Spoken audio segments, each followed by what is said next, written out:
In this video, I'll guide you through the process of making a house in Adopt Me, one of the most popular games on Roblox. First, you start by choosing your house.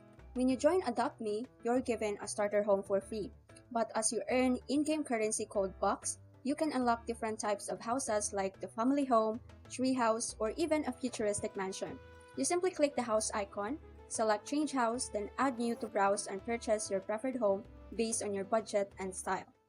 Once you have your house, the next step is to enter build mode by clicking the Edit House button and selecting Stuff. This mode allows you to add furniture, change walls and flooring, and rearrange rooms by dragging and dropping items until you're satisfied with the layout.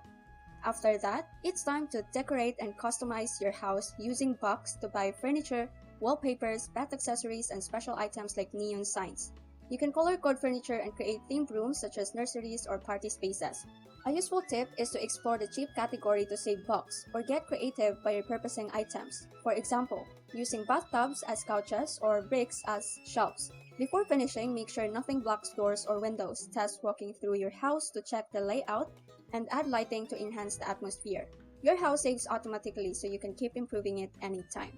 To help with building and design, resources like the Adopt Me Wiki, popular YouTubers who create house tutorials, and in-game community boards offer great advice and inspiration.